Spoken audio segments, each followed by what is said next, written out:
ആഗോള അയ്യപ്പ സംഗമം, അയ്യപ്പന്റെ പേരിലുള്ള മറ്റൊരു തട്ടിപ്പൂടി പുറത്തു വന്നിരിക്കുകയാണ്.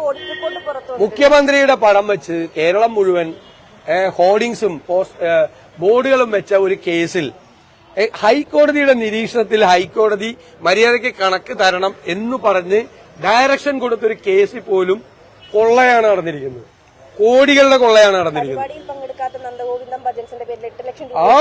പരിപാടിയിൽ പങ്കെടുക്കാത്ത ആളുകളുടെ പേരിൽ എഴുതി. പണ്ട് കൊല്ലത്ത് CPMന്റെ ഒരു കോർപ്പറേഷൻ ഉണ്ടായിരുന്ന സമയത്ത് ഒരു കണക്ക് വന്നപ്പോ ഒരു കുതിരയെ കൊണ്ടുവന്നു പറഞ്ഞു ഒരു ഫെസ്റ്റിവലിന്. അപ്പൊ കുതിരയെ കൊണ്ടുവന്ന വണ്ടി നോക്കിക്കഴിഞ്ഞപ്പോ ഒരു മാരുതി കാറിന്റെ നമ്പറാണ്.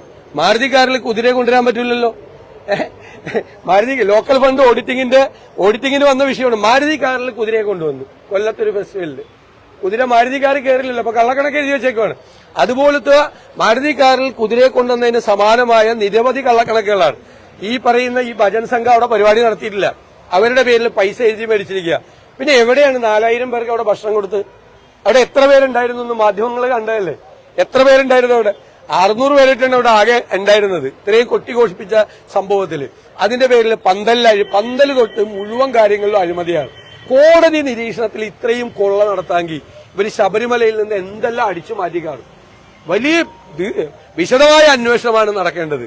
മുഖ്യമന്ത്രിയും അതുപോലെ ദേവസ്വം മന്ത്രിയും മുൻകൈയെടുത്ത് നടത്തിയ പരിപാടിയിൽ കൊള്ള നടത്താൻ മടിയില്ലാത്ത ആളുകളാണ് കൂടെയുള്ളത്. ദേവസ്വം ബോർഡിന്റെ മറവിൽ നടത്തിയിരിക്കുന്ന, ദേവസ്വം വകുപ്പിന്റെ മറവിൽ നടത്തിയിരിക്കുന്ന ഈ കൊള്ളയെക്കുറിച്ച് ഹൈക്കോടതി ഗൌരവതരമായി അന്വേഷിച്ച് കുറ്റക്കാർക്കെതിരായി നടപടിയെടുക്കുന്നതാണ്.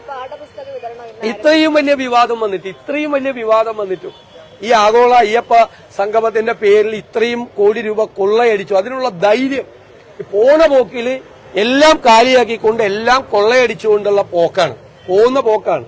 കിട്ടാവുന്നതെല്ലാം അടിച്ചു മാറ്റാനുള്ള പരിപാടിയാണ്.